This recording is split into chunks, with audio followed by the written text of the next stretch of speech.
है और अब एक बार फिर कोशिश करेंगे कि जी चाइना किसी तरीके से इंडिया की मुखालफत से अपना मौकफ चेंज कर ले, यानी तब्दील करके ये कहे कि ठीक है इंडिया को इसका हिस्सा बना दिया जाए। 48 मेंबर ये वो ग्रुप है जिसको न्यूक्लियर मटेरियल की सेंसिटिव इंफॉर्मेशन और उस तक रसाई मौजूद है। यहाँ इंडिया शमूलियत की कोशिश कर रहा है, पाकिस्तान भी कोशिश कर रहा है। अब साउथ कोरिया के अंदर इसकी मीटिंग होगी, इससे पहले वियना में हुई थी जिसमें ये मसला डिसाइड नहीं हो पाएगा। अब क्या होगा इस हवाले से बात करेंगे, लेकिन उससे पहले मैं तारुफ करवाऊंगी अपने पैनल का। मेरे साथ मौजूद हैं ब्रिगेडियर रिटायर्ड सैयद गजनफर अली साहब। गजनफर साहब शुक्रिया ज्वाइन करने का। खावर घुमन साहब ने भी हमें ज्वाइन किया। खावर साहब बहुत शुक्रिया, ये ज्वाइन अस। ब्रिगेडियर साहब, ये NSG न्यूक्लियर सप्लायर ग्रुप जिसमें इंडिया शमूलियत की बड़ी कोशिशें कर रहा है और चाइना को किसी तरीके से राम करने की कोशिशें कर रहा है, आपको लगता है कि चाइना अपने मौकफ से हटेगा, जबकि इंडिया की तरफ से चाइना के प्रोडक्ट्स भी बॉयकॉट किए जा रहे हैं और भी बहुत सारी इस तरह की रिपल्सिव किस्म की पॉलिसीज अपनाई जा रही है इंडिया की तरफ से? बिस्मिल्लाह, शुक्रिया निका। असल में ये बड़ी इंपॉर्टेंट, बड़ी अहम चीज़ है और बदलते हुए हालात के साथ ख़ास तौर पर ट्रंप के अमेरिका में आने के बाद तो ये और अहमियत का हामिल हो गया है, क्योंकि आपने इनिशियली देखा किस तरह उसका झुकाव इंडिया की तरफ है और उसके साथ उसने कहा कि पाकिस्तान के बारे में सवाल किया तो उसने कहा यूज़ इंडिया। सो पाकिस्तान की कैपेबिलिटीज़ के हिसाब से और न्यूक्लियर सप्लाई ग्रुप में शमूलियत के हिसाब से अब ये चीज़ और बहुत ज़्यादा ज़रूरी होगी है और इंडिया को चूँकि इसकी रियलाइजेशन है तो वो सर तोड़ कोशिश कर रहा है कि किस तरह न्यूक्लियर सप्लायर ग्रुप में शामिल हो जाए, क्योंकि न्यूक्लियर सप्लायर ग्रुप में शामिल होने का मतलब है कि जो न्यूक्लियर मटीरियल की एक्सपोर्ट और इम्पोर्ट है और जो उसके साथ अलाइड कोऑपरेशन मुख्तलिफ ममालिक के साथ चलती है, जो न सिर्फ आप उसके बाद सिविल मीन में बल्कि उसको आप मिलिट्री मीन में भी इस्तेमाल कर सकते हैं, वो आपको एक एक्सेस मिल जाती है, क्योंकि एक्सक्लूसिव ग्रुप है। पहले 6 स्टेट्स थी, अब उसके अंदर कोई 48 स्टेट्स आ गई हैं। सियोल में जो कुछ हुआ था, उसमें जो मीटिंग हुई थी उसमें इंडिया ने बड़ी कोशिश की थी, लेकिन वहाँ पे वो उसको चाइना ने और ऑस्ट्रिया ने और अर्जेंटीना ने और बाकी ममालिक ने, एक मुल्क नहीं काफ़ी मुल्कों ने उसको जो है राम किया। उसके बाद उन्होंने अपनी डिप्लोमेटिक एफर्ट जारी रखी, तो अभी न्यूजीलैंड ने और फ्रांस ने और उन लोगों ने उस पर अपनी विलिंगनेस का इजहार किया। अमेरिका पहले ही पीछे पड़ा हुआ है दुनिया के उन लोगों के कि जी आप इसको न्यूक्लियर सप्लाई ग्रुप में एंट्री दें। अब इसके लिए ये एक स्पेशल इजलास है 11 नवंबर को जो कि वियना में हो रहा है, और उससे पहले एक हफ्ता पहले अजीत कुमार डोवाल जो उनका नेशनल सिक्योरिटी एडवाइज़र है और चाइना के जो चाइनीज स्टेट काउंसलर हैं उनसे हैदराबाद में मुलाकात हुई और उसका मकसद ये था कि चाइना को आप राम करें और ये कहें कि जी हमें न्यूक्लियर सप्लाई ग्रुप में इजाज़त दी जाए। न्यूक्लियर सप्लाई ग्रुप में शामिल होने का एक बहुत बड़ा जो क्लॉज है वो ये है कि आपको you should be signatory to NPT यानी नॉन प्रोलिफरेशन ट्रीटी, उसके सिग्नेटरी। अब उसके ना तो पाकिस्तान सिग्नेटरी है ना इंडिया सिग्नेटरी है, लेकिन इंडिया को एक 2008 का वेवर मिला हुआ है NPT के हवाले से, जिसको वो एक्सप्लॉइट करना चाहता है, यूज़ करना चाहता है, लोगों को डिसीव करना चाहता है न्यूक्लियर सप्लाई ग्रुप में एंट्री लेने के लिए।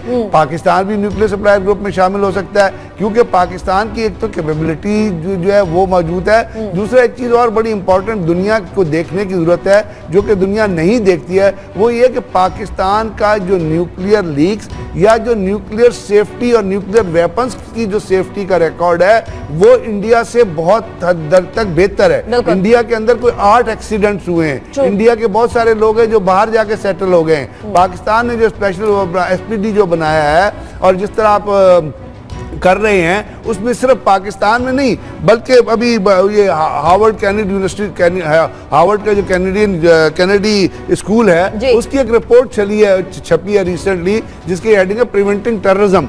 उसमें उन्होंने कैटेगोरिकली ये लिखा है कि पाकिस्तान के जो न्यूक्लियर सेफ्टी अरेंजमेंट से हैं they are much better than India. उसने उनमें ये भी लिखा है कि इंडिया के जो न्यूक्लियर सेफ्टी अरेंजमेंट है दे आर वेरी वीक। तो अब पाकिस्तान को क्या जरूरत है? पाकिस्तान को चाहिए कि अपनी इस चेंजिंग सिनेरियो में हमें इस पे खामोश नहीं बैठना चाहिए।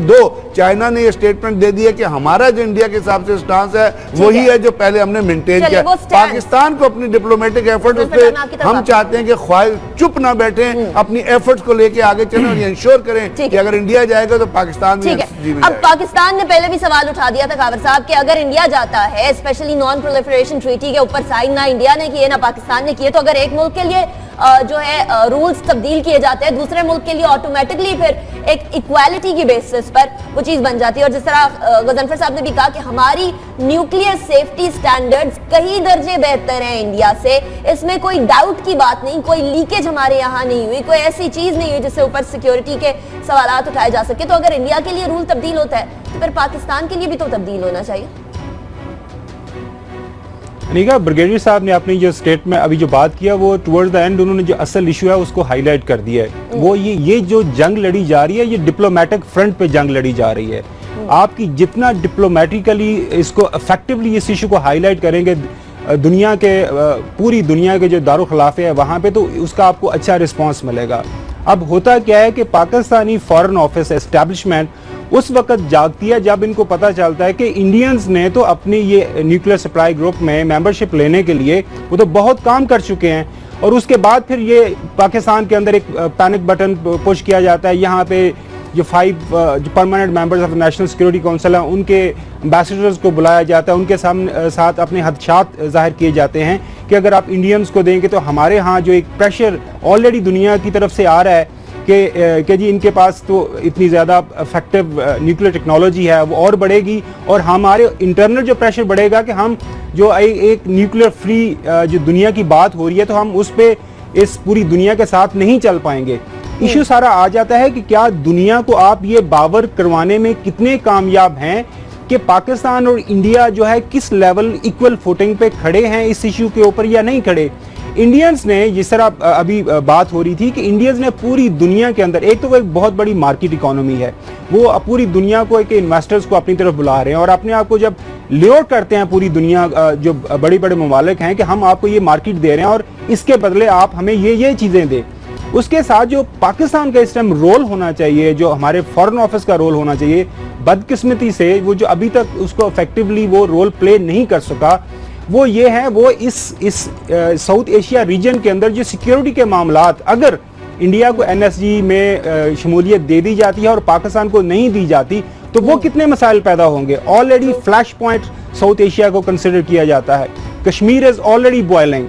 उसके साथ साथ अगर ये सारा आप एक डिस्क्रिपेंसी आ जाएगी पाकिस्तान और इंडिया के दरमियान तो और ज़्यादा जो मामला इस रीजन के लिए ख़राब हो जाए। तो इस हवाले से जो पाकिस्तान का जो फॉरेन ऑफिस है उसको दुनिया को ये बावर करवाना है कि ये इतना आसान मामला नहीं है कि आप इंडियंस को आराम से एनएसजी ग्रुप में मेंबरशिप दे देंगे और हमें बिल्कुल साइडलाइन कर देंगे। अब देखना यह है कि आने वाले दिनों में, आने वाले हफ्तों में, महीनों में पाकिस्तान कितना इफेक्टिवली दुनिया के सामने अपना केस प्लीड करता है। और मेरी इतला के मुताबिक तो इस साल मई के अंदर इन्होंने एप्लीकेशन दी है नेशनल सिक्योरिटी ग्रुप में। ये उस वक्त इन्होंने एप्लीकेशन दी पाकिस्तान ने जब इनको पता चला कि इंडियंस ने तो बहुत ज्यादा काम कर लिया। ठीक है, तो इशू वहीं पे आ जाता है कि आपने दुनिया के सामने केस कितना इफेक्टिवली प्रेजेंट करना है। ठीक है, अब हमारे पास एक ग्राउंड तो बन गया ना गजनफर साहब। ठीक है, हम लोगों ने पहले डिप्लोमेटिक लैग किया, हम लोग थोड़े सुसरवी का शिकार रहे, जो भी हुआ। अब हम लोगों ने केस सामने प्लीड कर दिया। अब अगर एक मुल्क को इस तरह की इस्तिस्ना मिलती है तो फिर दूसरे मुल्क का ऑटोमेटिकली सवाल उठ जाएगा, स्पेशली दोनों ममालिक की जानिब से। अमेरिका के हिसाब से भी हम दोनों ममालिक इंपॉर्टेंट है, रशिया के हिसाब से भी इंपॉर्टेंट है, चाइना हमारी तरफ ज्यादा उसका झुकाव है, तो फिर डेफिनेटली सवाल तो उठेगा ना। अब डिप्लोमेटिकली क्या मूव्स कर सकता है पाकिस्तान जिसकी बिना पर बाकी ममालिक को राम किया जा सके कि जी पाकिस्तान को भी वही हक हासिल है जो कि दूसरे किसी मुल्क को है जिसकी सिक्योरिटी पाकिस्तान की न्यूक्लियर सिक्योरिटी से कम है। अनिका, जैसे मैंने आपसे अर्ज किया ना कि 11 को इजलास है ना, तो इंडिया ने अजीत कुमार डोवाल ने और जो चाइना के स्टेट सिक्योरिटी के एडवाइजर हैं उनसे एक हफ्ता पहले मीटिंग रखी है। हैदराबाद में गालिबन वो मीटिंग हुई। तो क्या मतलब क्या हुआ? मतलब हुआ कि जो दो चाइना ने उनको अपोज किया और न्यूक्लियर सप्लाई ग्रुप में एंट्री नहीं हो सकी, लेकिन इंडिया ने अपनी एफर्ट्स नहीं छोड़ी। हमारे मुझे जो नजर आ रहा है वो ये है कि एक सियोल में इजलास हुआ, एंट्री नहीं, हम खामोश होकर बैठ गए, चलो जी वो तो खत्म हो गया है, आगे अब देखेंगे जब चलेगा। बात ये है कि यूँ इसमें 48 मेंबर हैं और 48 मेंबर्स में उनकी जो कंकरेंस है उसमें उनकी होनी है तो न्यूक्लियर सप्लाई ग्रुप में एंट्री होनी है। इसमें सिर्फ चाइना नहीं है, इसमें और भी बहुत सारे ममालिक हैं। अब बात यह कि हमें, जैसे मैंने आपने बताया ना कि ये जो न्यूक्लियर सप्लाई ग्रुप है ना, ये ग्लोबल न्यूक्लियर कॉमर्स मार्केट है। इसको ये रियलाइज करना है कि जब आपके पास पोटेंशियल्स है, आपके पास कैपेबिलिटी है, आपके पास वेपनरी है, और उसकी जो इंडिया के पास भी वो मौजूद है। और अभी एक रिसेंट रिपोर्ट आई है जो कि इंडिया जो है वो 592 न्यूक्लियर बॉम्ब जो है वो डेवलप कर सकता है, उसके बाद इसकी कैपेबिलिटी मौजूद है। फिर इंडिया का जो अमेरिका के साथ जो सिविल न्यूक्लियर पैक्ट हो गया है उसका जो फिजल आउट होगा, और इंडिया ने अपने 8 रिएक्टर अपने लगाए हुए हैं। जो ये देखने की गौर तलब चीज जो मैं आपको बता रहा हूं, जो सोचने की चीज है, जो इंडिया ने अपने बिल्डअप कर रिएक्टर बिल्ड करके लगाए हुए ना, वो IAEA की सेफगार्ड में नहीं आते हैं। इसका नहीं, वो उनकी सेफगार्ड में ही नहीं आते हैं, वो उनकी इंस्पेक्शन में ही नहीं आते हैं, वो डिक्लेयर ही वहां पे नहीं हुए हैं। इसका मतलब है कि उन रिएक्टर्स में इंडिया फिजाइल मटेरियल प्रोड्यूस करे, हाइड्रोजन बम बनाए, एटॉमिक जो मर्जी करे, वो उसको ओवरलुक नहीं कर रहे। अब इसको जब ये चीजें मौजूद हैं, पाकिस्तान की जो चीजें मौजूद हैं, तो इसमें अगर जापान के साथ भी इंडिया का न्यूक्लियर मायदा होने वाला है, अमेरिका पहले उनको, और डोनाल्ड ट्रंप के आने के बाद इंडिया में जो अभी वहां पे कल आपको पता है कि डोनाल्ड ट्रंप के मुताबिक खबर चल रही थी कि वो पहला लॉ जो पास करने वाला है, वो कहता है कि जो मुल्क टेररिज्म स्पॉन्सर करते हैं या हार्बर करते हैं उनकी इमिग्रेशन बंद कर दो। अब ये उसकी सोच है। तो हमें आज बैठ के मुस्तकबिल में झांकना है, और मुस्तकबिल में झांक आप उस वक्त सकते हैं जब आप अपनी लड़ाइयों से लड़े, आपके पास कोई फॉरेन मिनिस्टर हो, आपका कोई थिंकिंग ग्रुप हो, कोई न्यूक्लियर थिंकिंग ग्रुप हो, किसी को डालें, इस पे सोचें, कांस्टेंट डिप्लोमेटिक एफर्ट करें। न जो अभी हालत है इसमें मैं आपको वार्न कर देता हूं, जो आज फॉरेन मिनिस्टर, यही कांस्टेंट डिप्लोमेटिक एफर्ट है जहां हम अक्सर औकात पीछे रह जाया करते हैं। डिप्लोमेटिक एफर्ट है जहां पाकिस्तान अभी तक इस पे मैं थोड़ा सा एक क्विक कमेंट करना मुझे दूसरे टॉपिक की तरफ जाना है, वक्त खत्म हो गया इस टॉपिक का, लेकिन न्यूक्लियर सप्लायर ग्रुप एक सवाल जी क्विकली दे दीजिए। अच्छा अनिका, सिर्फ मैं इतना कहना चाह रहा हूं कि आप कितना अरसा चाइना के ऊपर बैंक करेंगे? चाइना तो अभी आपको सपोर्ट कर रहा है। कल को जब देखिए, एक चीज ज़हन में रखिएगा, इंटरनेशनल रिलेशंस के अंदर नेशनल इंटरेस्ट सुप्रीम हर मुल्क के लिए है। कल को अगर किसी मौके पे चाइना को ये लगेगा कि ना कि हमें अगर इंडियन के साथ इस मामले पे साथ चलना है, तो वो आपका साथ छोड़ देंगे।